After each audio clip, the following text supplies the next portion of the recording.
In this week's game, you get the opportunity to sit and watch your boy Johnny here pick a winner. What's that? What's that, brother? What the heck? And this is our review of It's a Farmer's Life! I'd like to thank the publisher for providing me a review copy of the game. It was developed and self-published by Rewind the Games. The game released on the Xbox console on April 16th at the price of $19.99. I'm not sure it's much of a surprise when I say life on the farm ain't easy.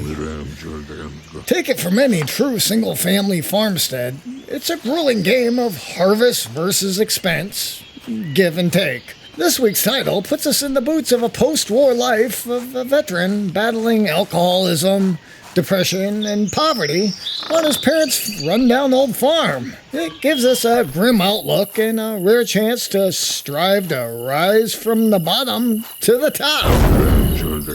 Or end your life prematurely. Instead of starting the player out with a pool of resources, farm life gives you next to nothing here and asks you to pull the scraps together and build a better life. The game opens by dropping you into the role of Kashmir, who's returning home to the family's rundown farmstead from the war. Your parents are deceased and no real sense of direction has been given. Wow, so uplifting. You're greeted by a mysterious note and a bottle criticizing your family's homestead and lifestyles. Nice. Stay classy there, Zalesy. You say you gotta kick them while they're down. You start out with a few missions to give you general directions that you find in your journal. This is where your life choices begin. You could choose to throw in the towel and squander what little resources you find there on the farm and the whole surrounding area, and just go ahead and give in to your alcoholic addiction. Or you can go ahead and roll up your sleeves and start cleaning up the scrap and junk items that kind of litter your whole farm and the surrounding areas.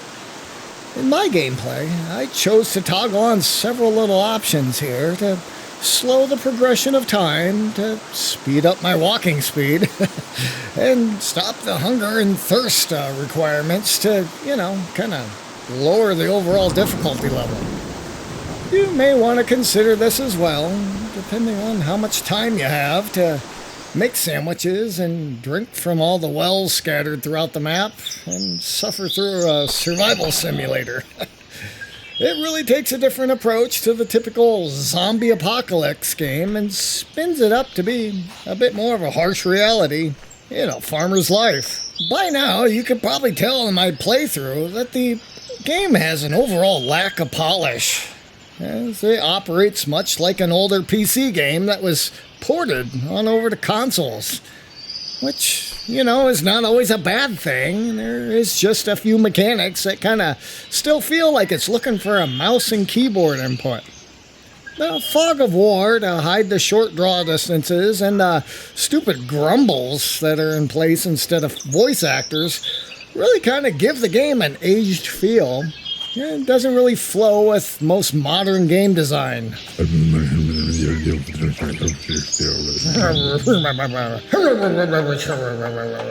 guys, where's some sort of voice acting? Overall, I kind of spent a little bit over 2 weeks with the game, and I appreciate its niche appeal, as I can't really say I've played the game that's really anything like this.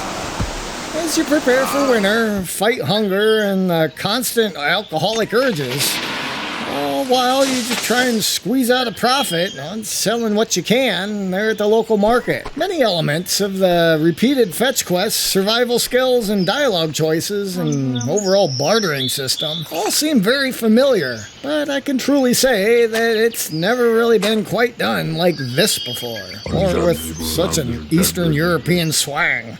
I did experience several glitches in my playthrough, some of which did impact my playthrough, like the two brothers at the sawmill just completely not recognizing that I built their outhouse that they're supposed to blow up. Come on, guys.